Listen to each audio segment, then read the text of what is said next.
네, 레위기 8장 오늘은 12절에서 14절까지를 다룰 건데 특히 12절 말씀을 같이 본인의 성경책으로 읽고 시작하겠습니다. 자, 본인의 성경책에서 12절을 읽어봅니다. 또 관유를 아론의 머리에 붓고 그에게 발라 거룩하게 하고 이렇게 했어요. 지금 계속해서 관유 제조법, 그 다음에 지난 시간에는 이제 성막법, 성전법, 신약으로 말하자면 교회법에 관한 것을 말씀을 나눴고, 오늘은 성막 기구들에 바르는 내용이 아니고 사람에게, 대제사장에게 관유를 부어서 제사장 직분을 이렇게 위임하는 내용으로 들어갔어요. 지난 시간에는 성막의 기구들, 특히 번제단과 물두멍, 그 다음에 물두멍 받침 이런 것들에게 기름을 바르는 말씀을 중점으로 말씀을 나눴고, 오늘은 대제사장 아론과 그 아들들에게 이 관유 선지자는 금기름이라고 그랬고, 시편에서는 이걸 보배로운 기름이다 이렇게 표현을 했어요. 이 관유의 부음을 통해서 대제사장 또는 제사장들의 직무를 수행하게 하는 말씀을 나누려고 해요. 그런데 이 내용도 상당히 내용이 복잡하고 어렵기 때문에 자료를 해드렸으니까 이제 자료 말씀을 가지고 말씀을 보겠습니다. 레위기 8장 12절에 또라고 한 말은 성막의 기구들에만 바르는 것이 아니라 또 사람에게도 기름을 부었다. 지금 그 얘기를 하려니까 또로 시작이 된 거 알 수 있죠? 관유를 아론의 머리에 붓고, 우리 번역에는 그에게 또 발라, 이렇게 머리에 붓고 그 다음에 그에게 바른다 이렇게 번역을 해놔서 아론의 머리에다가 기름을 붓고 대제사장의 옷을 갖춰 입은 대제사장 머리 위에 그 관유를 부으면 관유가 온몸에 골고루 다 퍼져서 흘러내지를 않지요. 옷 깃도 있고 이렇게 어느 곳에는 쭉 같이 흘러내려가지고 어느 곳에는 빠지고 흐르게 될 거 아니겠어요? 지금 기름을 갖다 이렇게 붓는단 말이에요. 지금 이거 부으면 온몸에 다 적셔가면서 기름이 흘러내려가지가 않고 어느 곳이 빠지는 곳이 있도록 부어질 거 아니겠어? 그래서 그 몸 어느 부위에 골고루 다 바른다 그런 말인 거예요. 이게 머리에 붓고 그 다음에 머리에 붓고 그에게 발라 이렇게 나온 거예요. 이 말의 의미를 잘 이해를 하셔야 돼요. 우리가 어떤 물을 부어도 그러죠. 어떤 이렇게 무엇을 갖춰서 지어진 어떤 곳에 물을 푹 부으면 전체에 물이 다 부어지는 게 아니죠. 어느 부위는 물이 많이 이렇게 흘러간 곳으로만 쭉 흘러가 버리니까 빠진 곳이 있게 마련이지. 그럼 거기 나머지 부분도 다 골고루가 바른다 그 말이에요. 자, 이제 이것은 뭘 상징하느냐? 아론의 머리는, 대제사장의 머리는 교회의 머리가 되시는 그리스도를, 대제사장 예수 그리스도를 상징하니까 그리스도를, 교회의 머리가 되시는 그리스도를 상징하는 것이고, 머리 위에 하나님의 성령을 물 붓듯이 이렇게 부어주셔도 온몸에 고루고루 이 성령이 발라져야 되는데 빠지는 곳이 있으면 안 되니까 몸에 골고루 다 기름을 바르러서 기름 부음을 함께 받는 대제사장 예수 그리스도와 함께 기름 부음을 받는 것을 예시하는 거예요. 그러니까 사도행전에서 예수 그리스도께 성령의 기름을 물 붓듯이 부어서 성령과 능력을 물 붓듯이 부어주셨다 이렇게 돼 있죠. 그러면 예수님이 그런 기름 부음을 받을 때 우리들도 함께 기름 부음을 받아야 된단 말이에요. 그 몸에 붙어있는 지체들이라면 말이야. 대제사장의 몸은 교회의 각 지체들을 말하는 거예요. 상징이요 이것이. 이게 지금 내가 하는 말이 이해가 되어야만 교회가 뭔지를 알아야 되는 거예요. 제일 중요한 것은 머리도 알아야 되지만 그리스도가 누구인가도 알아야 되지만 그리스도의 배필 아내가 되는 교회는 무엇인가 이것을 알아야 된단 말이야. 오늘날은 이런 이상이 너무 혼잡되어 있기 때문에 로마교 교황 제도로 시작해서 기독교계의 목사 제도를 실행함으로 인해서 진리가 전부 감춰졌단 말이야. 가려져 있어. 그러다 보니까 내기 8장 하는데 나도 그냥 술렁술렁 빨리빨리 해나가려고 그러는데 주님께서 자꾸 막어. 이것을 처음 듣는 출애굽기부터 차근차근 듣지 않은 지체들을 이해를 시키려면 시간이 걸려도 그것을 다 말씀을 나눌 수밖에 없어요. 이해가 필요해요. 그리스도와 교회가 비밀인 거예요. 우주의 비밀은 그리스도와 교회인 거예요. 이 비밀이기 때문에 이 하나님의 비밀을 아는 사람만이 영생을 자기 것으로 취한 사람이란 말이에요. 이게 얼마나 중요한 내용인지를 잘 생각하셔야 되겠어요. 자, 그러니까 그 관유를 아론의 머리에 부은 것으로 끝낸 것이 아니라 그에게 또 부었고 그에게 발랐다 이렇게 된 거예요. 이 말의 의미를 잘 이해하셔야 돼요. 머리이신 그리스도에게 부어주실 때 그 몸에 붙은 지체인 그 몸에 골고루 다 모든 지체가 골고루 함께 기름 부음을 받아야 되니까 빠진 것이 없이 다 골고루 발라준다 이게요. 몸에. 그러니까 붓는 것은 쉽지만 골고루 온 몸에 바르는 것은 쉬운 문제가 아니겠죠. 이해하셨어요? 기름 오늘뿐이 아니지. 이거 관유 제조법부터 시작해서 내가 우리 지체들한테 주님의 그 영의 기름을 부어가지고 제사장 직분을 하게 하는 일을 내가 지금 실제로 하는 거예요. 목사증 주는 거예요. 세상 말로 말하자면 신부 소품 거는데 이제 시간이 걸려.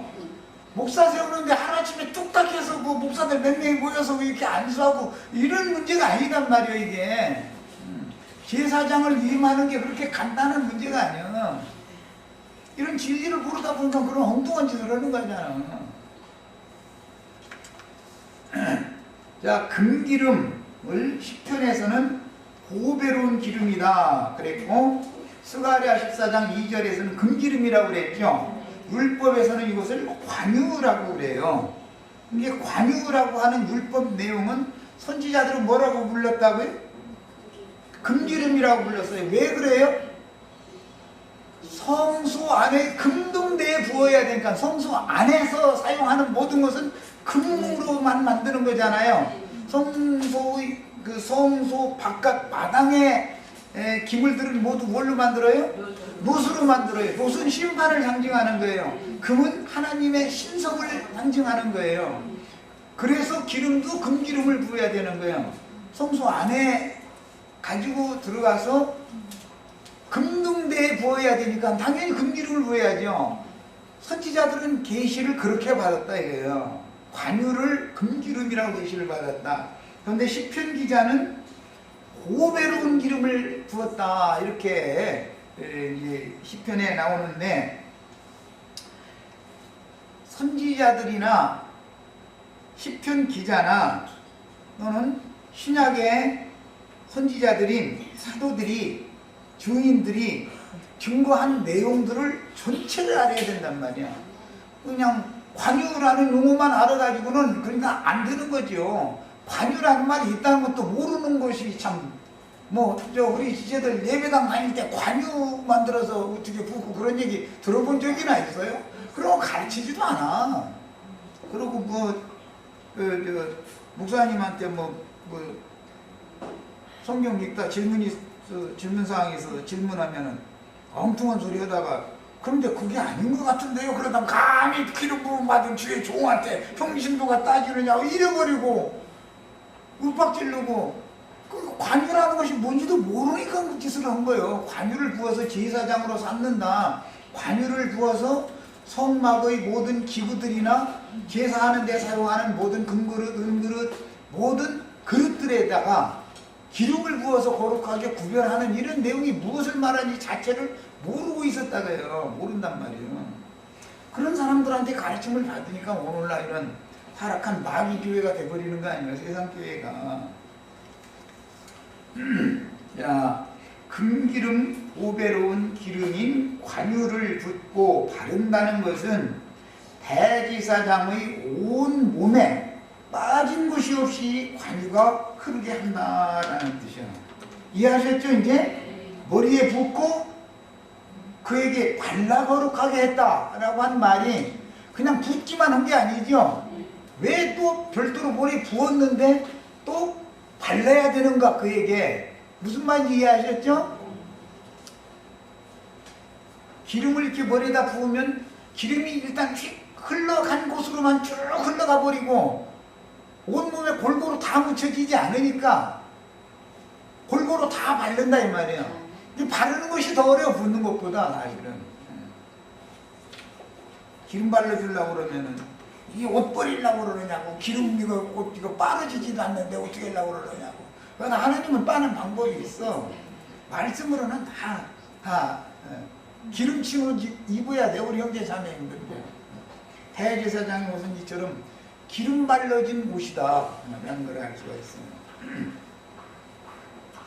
그 다음에 관유가 온 몸에 이렇게 빠짐없이 흐르게 한다라는 뜻이며, 그에게 하나님의 일을 위한 사명과 권위를 부여하여 그로 하여금 하나님의 일을 공식적으로 수행하도록 직분을 맡긴다는 뜻인데, 계시록에서는 증인들에게 권위를 맡기는 것은 금갈대 전에 지팡이 갈대를 먼저 맡기죠. 그럼 이제 최후로는 금갈대를 맡기는데, 그 손에 이걸 들려주는 거예요. 이제 권위를 맡긴다 이거예요. 능력과 권세를 맡겨놓는다 이거예요. 예, 단순히 진리와 생명의 성령만을 부어주는 게 아니라 능력과 권세를 위임하는 것이다 말이에요. 그 의미상으로는 그런 뜻이에요. 구약 시대에 기름 부음을 받은 자는 제사장이 맨 먼저 기름 부음을 받기 시작해서 그 다음에는 왕에게 기름을 붓기 시작했죠. 그것은 사무엘을 통해서 사울 왕에게 먼저 부었고 그 다음에는 다윗 왕에게 다시 붓게 하셨죠. 그런데 다윗은 기름 부음을 몇 번 받았어요? 세 번을 받았어요. 사울에게 기름 부음을 한 번 받았어요. 그것은 소년 다윗일 때 기름 부음을 받았죠. 다윗은 출생도 사울에게가 아니라 사무엘에 의해서 소년 다윗이 기름 부음을 받았어요. 그런데 다윗은 순서상으로는 7째 아들인데 8째 아들도 되죠. 그러니까 이 알 수 없는 사람이 어떻게 7번째 사람이 8번째 사람도 되는지. 그러니까 그거는 부활된 새 사람이라는 것을 상징하느라 그런 것이죠. 자, 이것은 여기다는 게 장절을 내가 안 적어놨는데 사무엘상 16장 13절을 읽고 오겠습니다. 본인들이 레위기 8장 그 옆에다가 이렇게 주석을 토를 달아놓고 읽어보는 거예요. 사무엘상 16장 13절. 자, 읽습니다.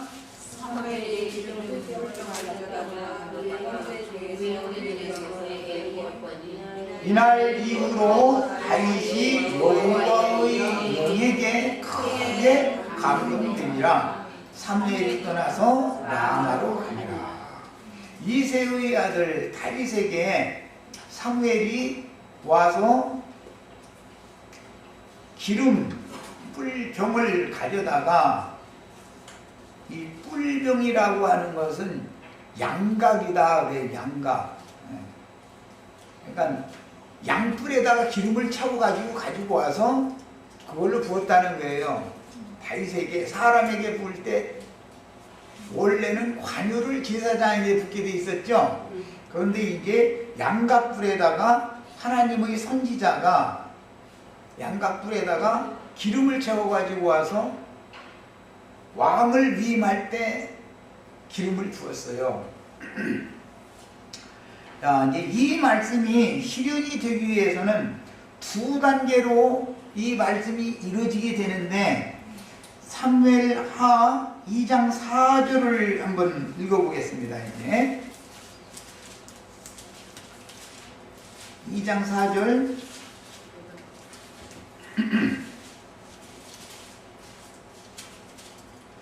유다 사람들이 와서 거기가 어디예요? 헤브론이라고 하는 곳이야. 헤브론.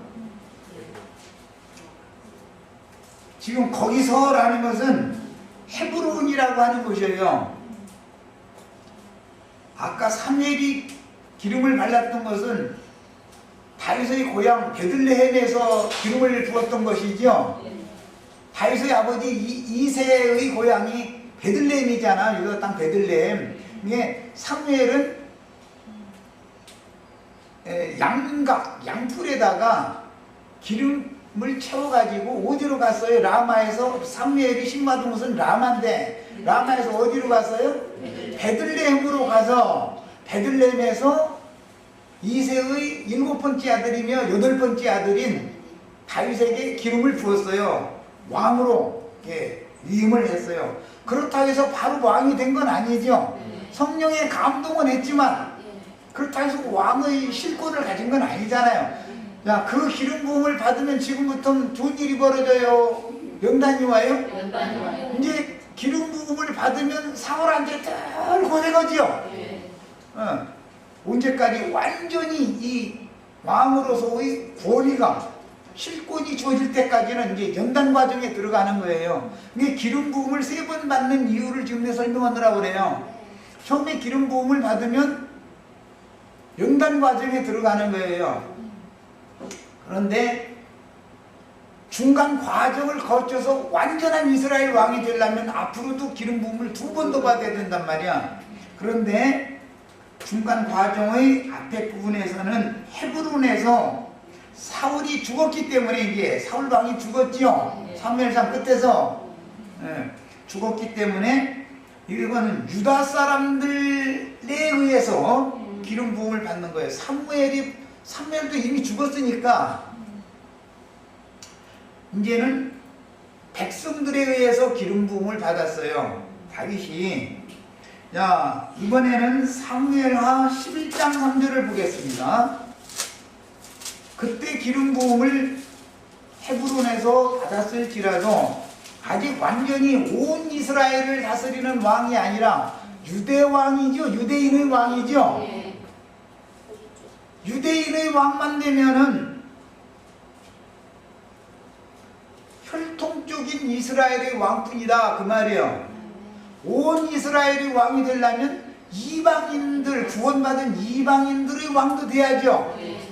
온 이스라엘의 왕이 돼야 되니까 예수는 유대인의 왕 예수로 오셨었죠.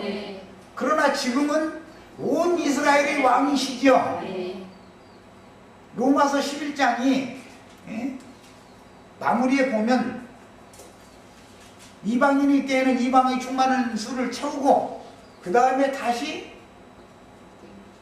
육적인 이스라엘 12지파의 충만을 또 채워서 온 이스라엘이 구원을 얻는 얘기가 나오죠. 그러니까 이스라엘이라고 하는 것은 육적인 이스라엘도 있지만 영적인 이스라엘도 있기 때문에 온 이스라엘의 왕이 되어야만 명실상부하게 사무엘이 다윗에게 기름 부은 것이 실행이 되는 거단 말이야. 이해하셨죠? 자, 사무엘하 11장 3절 봅니다.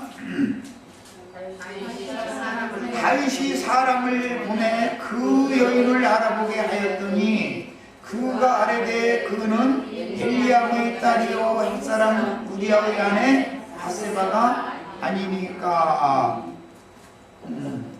지금 내가 장절을 잘못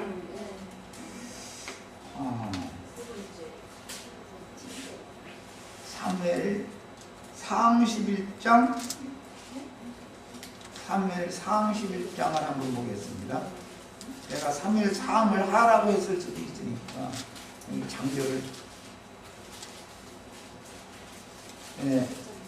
이제 온 이스라엘의 왕이 되는 과정을 성경이 지금 말하기 때문에 사무엘하 12장 7절. 사무엘하 12장 7절을 보겠습니다.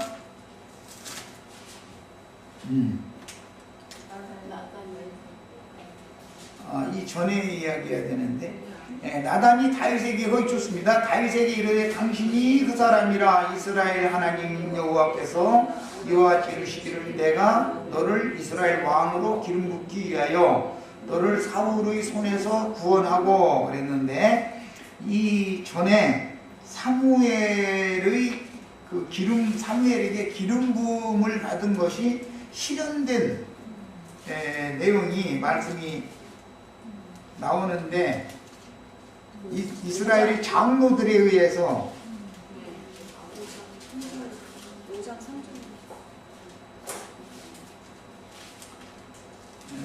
사무엘하 5장 3절도 기름 부음 받는 얘기가 나오죠. 거기네. 자, 5장 3절입니다. 이에 이스라엘 모든 장로가 헤브론에 이르러 왕에게 나오매 다윗 왕이 헤브론에서 여호와 앞에 그들과 언약을 맺음에 그들이 다윗에게 기름을 부어 이스라엘 왕을 삼으니라. 그래가지고 이제 온 이스라엘의 그 왕이 되는 거예요. 이스라엘의 장로들한테 이번에는 기름 부음 받았죠. 12지파 장로들한테. 처음에는 사무엘에게 받았고, 그 다음에는 유대 사람들에 의해서 받았고, 그 다음에는 온 이스라엘을 대표하는 그 12장로들에 의해 24장로들에 의해서 기름 부음을 받았어요. 이렇게 다윗이 기름 부음을 3번 받는 이유를 아셔야 돼.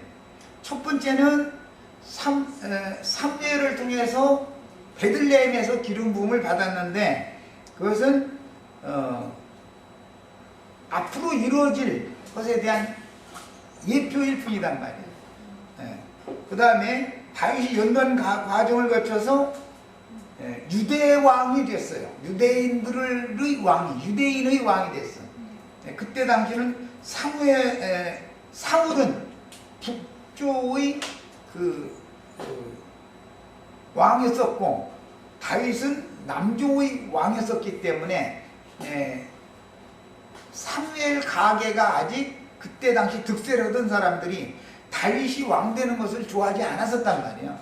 그러나 이제 하나님이 사울과 그 아들 요나단을 죽여버리고 말씀을 이제 이루시고 나니까 유대 사람들이 다윗에게 기름을 부으니까 유대 사람들과 그 북쪽 사람들이 서로가 알력이 있는 거예요. 그러다가 이제 다윗이 우여곡절을 통해서 북쪽 사람들까지도 사울 가문까지도 완전히 다 제압을 하고 온 이스라엘이 이제 왕이 되는 거예요. 그때 사울을 통해서 기름을 부었던 것이 이제 역사상의 실현이 된단 말이에요. 사무엘에 의해서 다윗이 기름 부음 받았던 것이처럼 온 이스라엘의 24장로들에 의해서 기름 부음을 받을 때 역사상에 이제 이것이 이루어졌어요. 이것은 하나님의 경륜을 암시하는 것이다.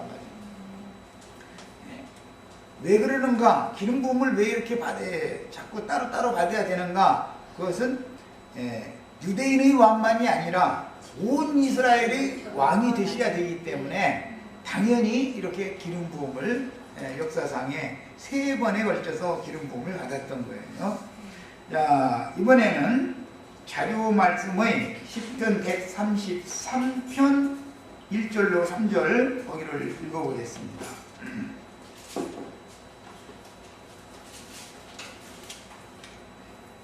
보라, 형제가 연합하여 동거함이 어찌 그리 선하고 아름다운고. 이 말은 형제가 연합하여 동거하는 것은 그리스도의 몸을 세운다, 그 말이에요. 지금 형제들이 따로따로 이렇게 개별적으로 훌륭한 사람들이 많이 있을 수가 있죠. 그렇지만 동거함이 필요하단 말이야. 동거하려면 서로 연락하고 상합해서 건축되는 것이 필요하죠. 몸이라는 건 팔 따로, 눈 따로, 코 따로, 뭐 다리 따로 이렇게 떨어져 있으면 소용이 없죠. 그 상태는 뭐죠? 사방골짜기에 뼈들이 각각 다 널브러져 흩어져 있는 상태잖아요. 그것은 완전한 그리스도의 몸이 아니다 이거예요.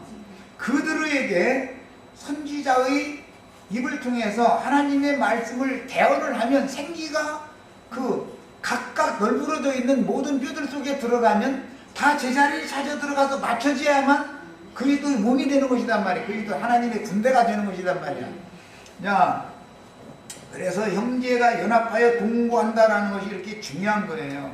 오늘날은 지금 나름대로 신령하고 부분적인 진리를 깨달은 유능한 많은 신자들, 또 탁월한 어떤 설교자들이 많이 있어요.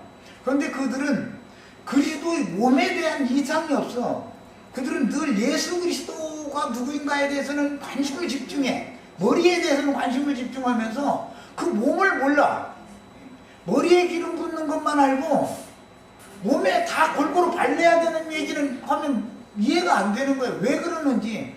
그냥 관유를 율법에 관유를 아론의 대제사장의 머리에 부으면 그걸로 끝내야 되는데 왜 부었고 나서 다시 또 몸에 바르는가에 대해서 얘기를 하면 이해가 안 돼. 그것은 기름 부어서 기름이 흘러가는 곳마다 성령의 흐름이 그곳에 있으니까 그 기름이 흘러가는 곳에는 하나님의 영이 충만하고 은혜가 충만하겠죠. 그런데 다른 부분에는, 몸의 다른 부분에는 기름이 묻혀지지를 않아. 그러면 그게 완전한 그리스도의 몸이 아니다 이 말이에요. 주님은 그 몸을 세우시고 몸에게 생명을 공급하시고 몸을 온전케 하시는 분이요. 주님은 모든 지체가 다 골고루 다 바르게 잘 양육이 되는 것을 하나님이 원하신다 이거야.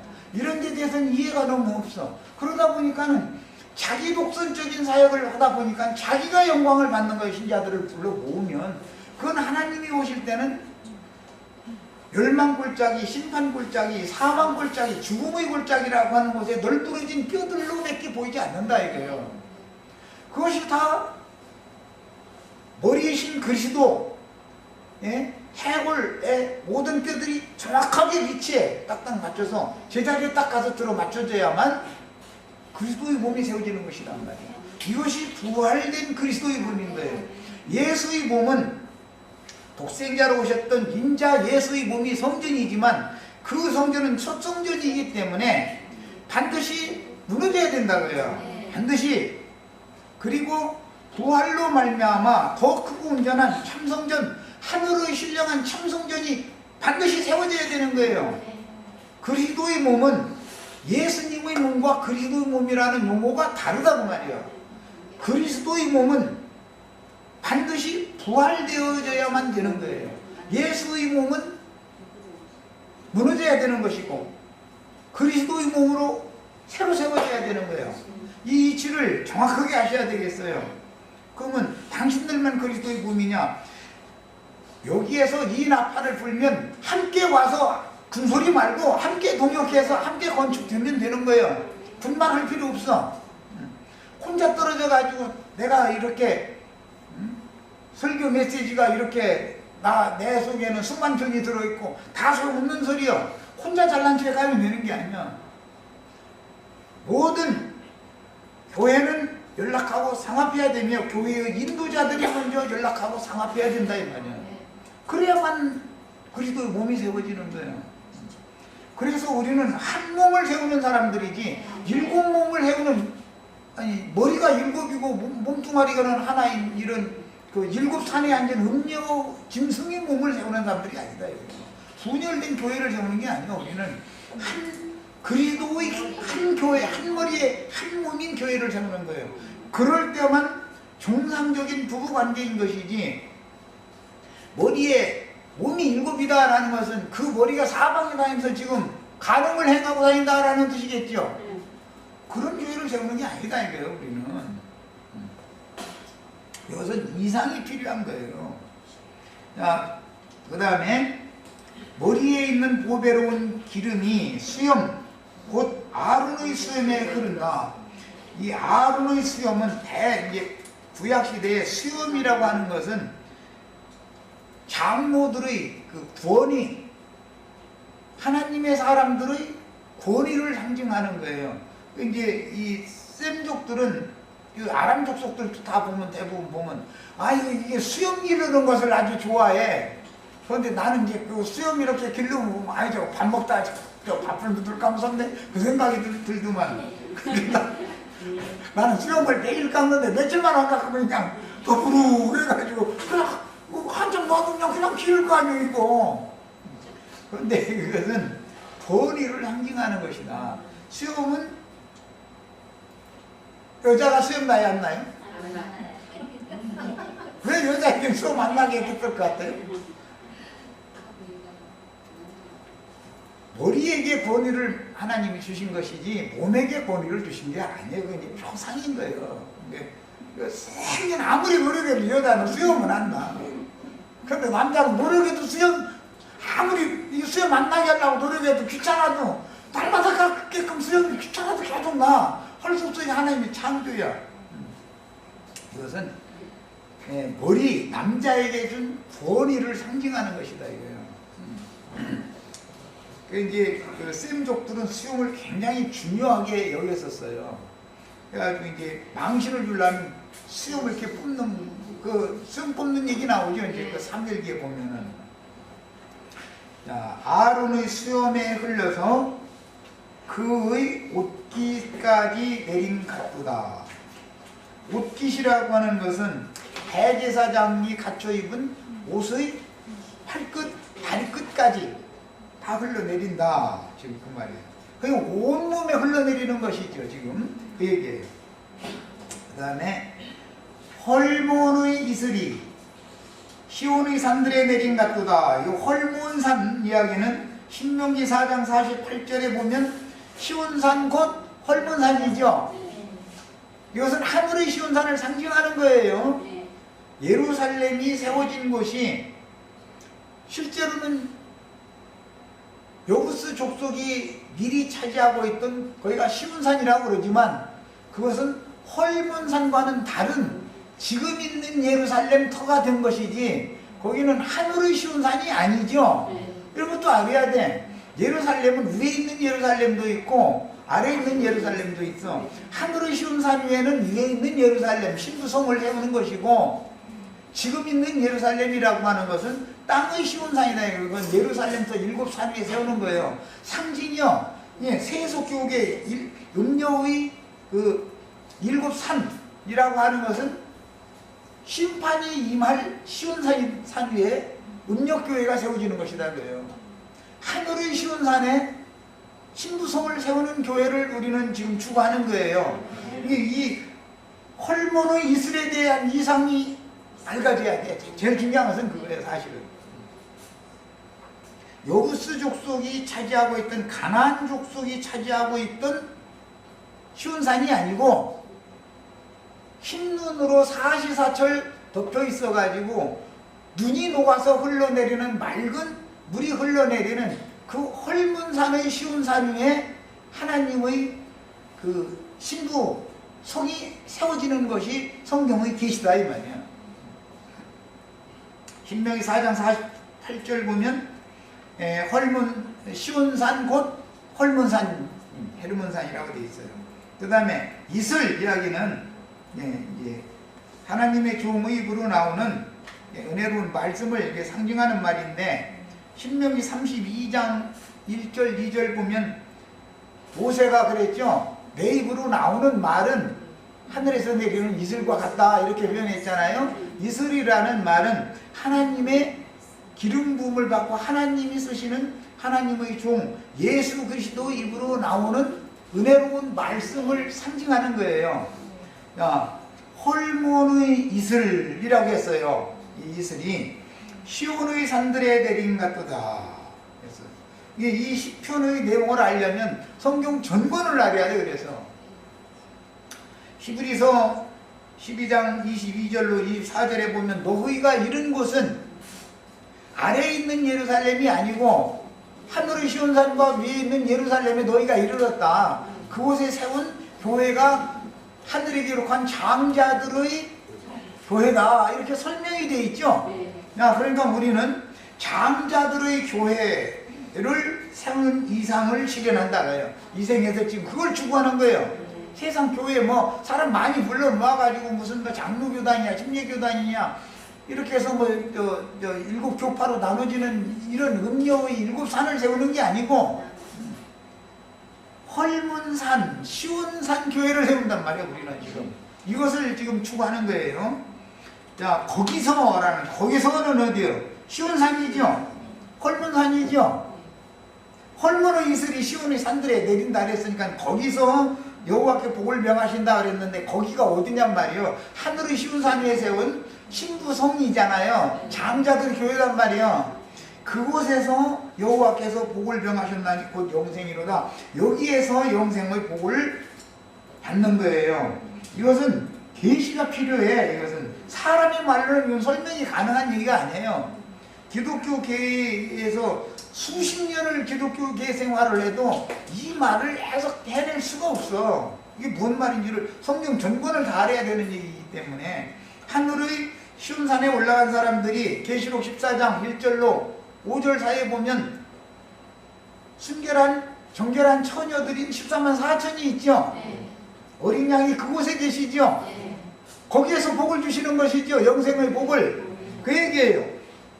야, 그런데 또 이제 이런 것도 부분적으로 뭐 2만인가 그 미친 늙은이가 뭐 부분적으로 어떻게 시온산 얘기는 어떻게 좀 어떻게 읽었는지 계시록 14장에 나오는 시온산 얘기만 읽고 나서는 그 시온산이 아래에 있는 여부스 족속이 차지하고 있던 시온산도 있고 헐문산 시온산도 있는데 이걸 몰랐어. 그걸 또 하나님 감춰놔 버려 일부러. 모든 진리를 그 사람들한테 다 열어놓으면 안 되잖아.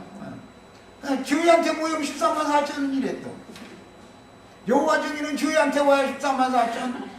뭐 원주 치악산 속에 박명호는 또 지한테 와야 또 14만 4천.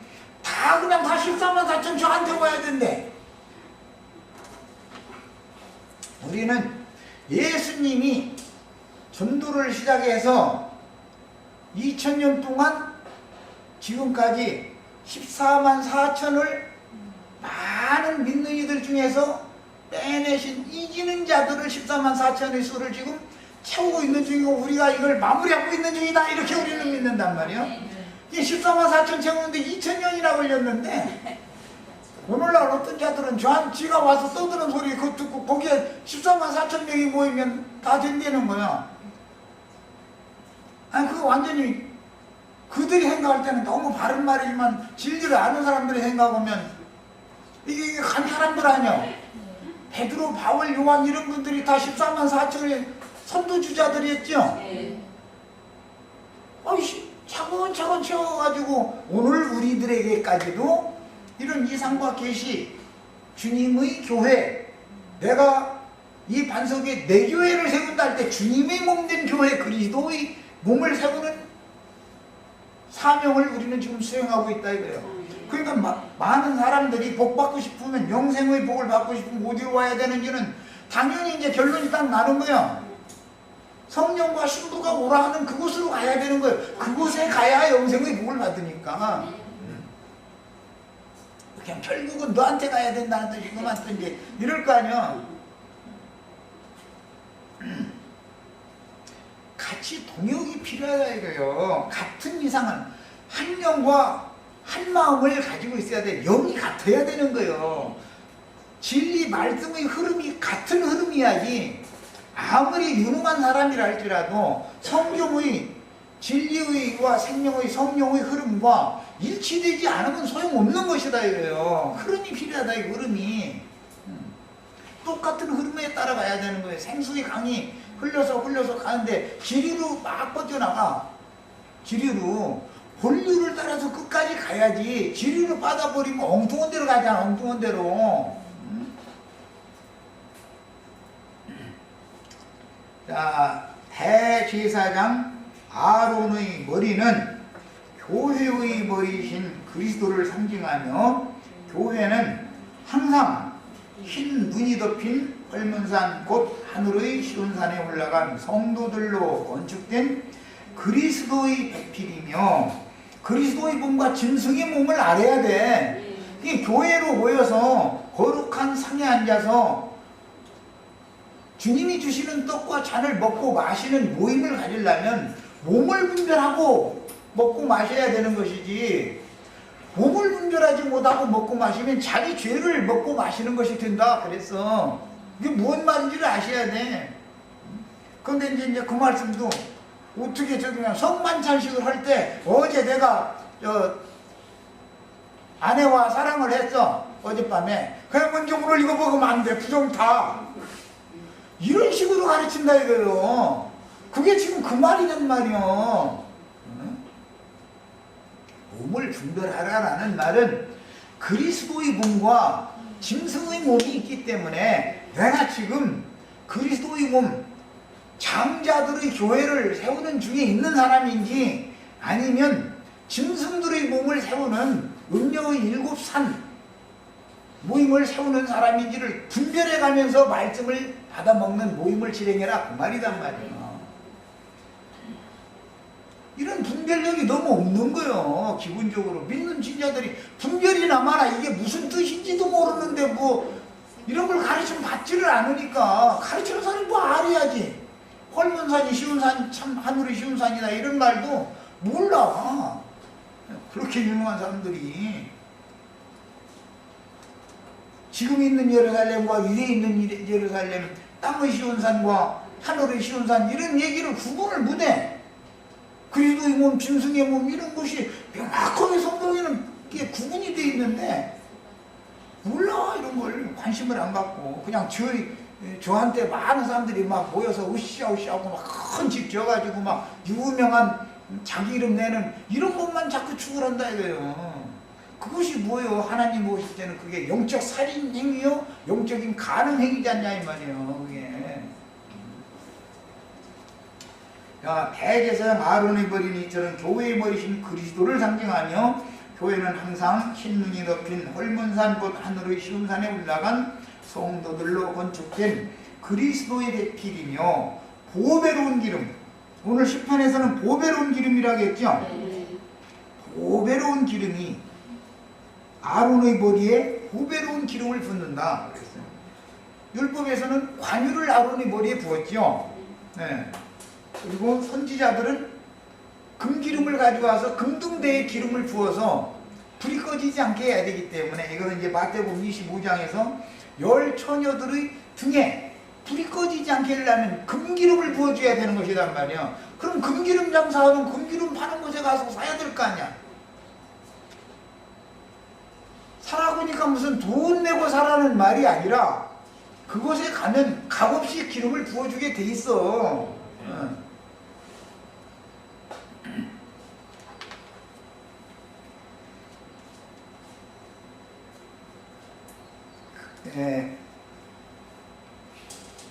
이 말은 이제 보배로운 기름으로 상징된 하나님의 신을 시편에서는 하나님의 영물이라고 번역을 했는데 하나님의 신이죠. 하나님의 이제 이 영을 풍성하게 이제 이렇게 부어주는 거예요. 은혜로 머리에 풍성하게 붓고 그 몸에 흘러내리게 하시며 몸에 골고루 바르는 게 하여튼 골고루 바르는 게 중요한 거야. 어느 지체든지 이 모든 가르치는 진리를 다 수용하고 다 믿음으로 받아서 다 자기의 마음 그릇에 이 금기름을 준비를 해야 되는 거예요. 이것이 소위 말하는 신부로 시집을 가기 위해서 기독교계에서는 신부 준비, 신부 단장한다 그러지.